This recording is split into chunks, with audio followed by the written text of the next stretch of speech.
friends, nagarutse nanone kuri no channel. Aho muri no video tugiye kureba application ishobora kuguha mega z'ubuntu zitajya zirangira. Icyakoze icyo usabwa ni uko ufite simukadi ya MTN cyangwa se ya Airtel muri telefoni yawe. Aha, dore iyo application tuzazana n'ibisanzwe tuza hano muri Play Store tuhakande.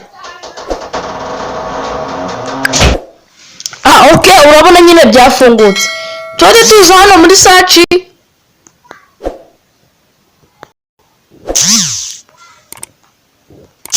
tuza hano dukore search.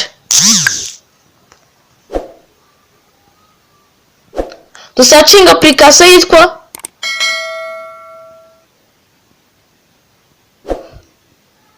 turandikamo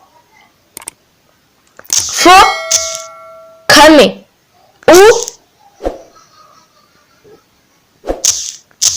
tana searching tana byonyine.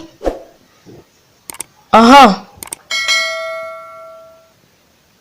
tuba dutegereje bitewe nuko connection ari nkeya. Aha, dore ngiyi application, dore ngiyi twayibonye rwose. Dore ngiyi application, dore kubera ko nyine downloadinze ngenda ahita nkora open ka tuyifungure.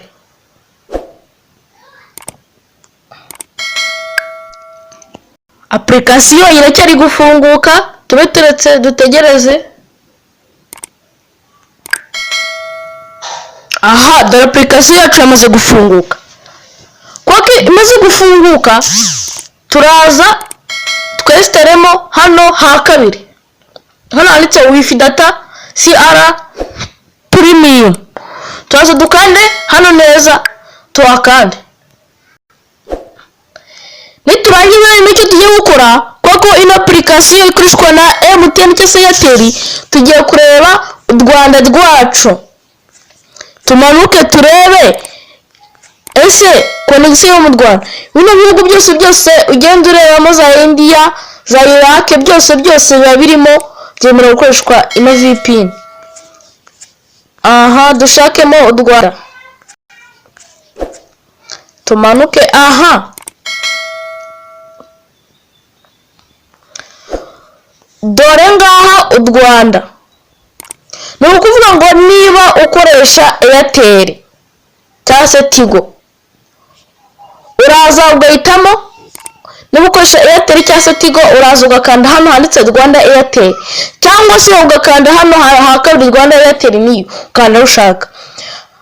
Okay, icyo kirumvikanye. Waba ukoresha MTN ho, uraza ugakanda hano.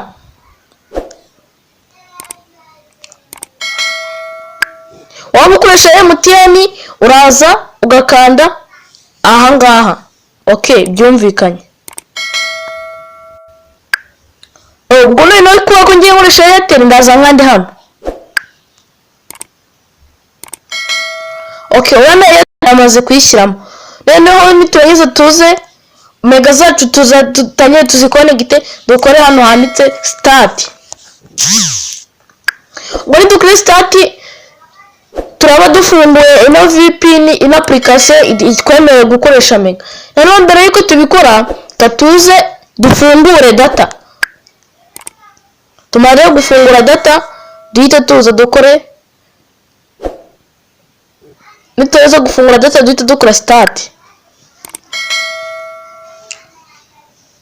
Okay, tube turetse kwako ugishyiramo Rwanda Airtel nyine biba ari ubwa mbere na mbere ukibishyiramo, bibanza gutindamo gake, ariko nta gihe kinini bisaba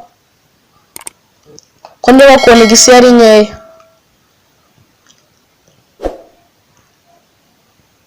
Aha, dore VPN yacu itangiye kugenda ifunguka.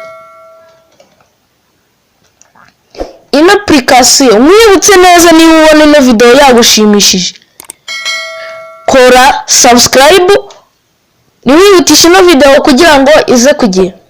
Okay, tayari urabona ko urabona ko ibyo nashakaga byabaye. Dore ngiyi VPN yamaze gufunguka, murayibona hariya muri screen.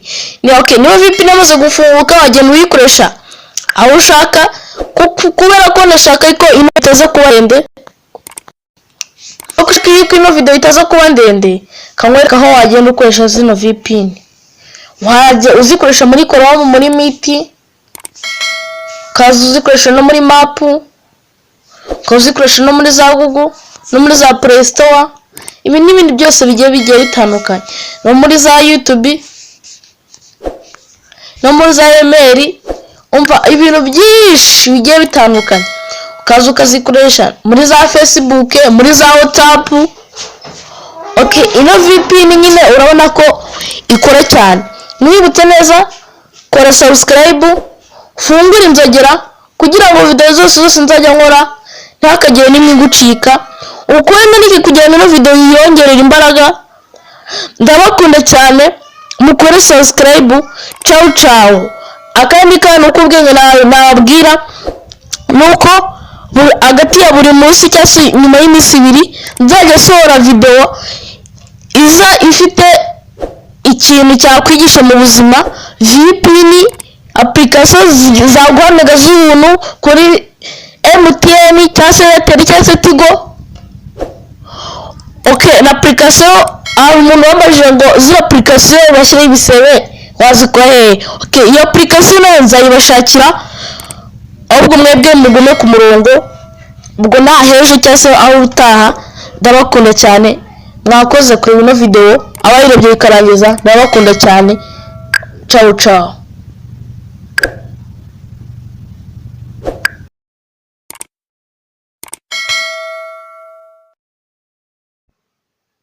Thanks for watching. Skora subscribe.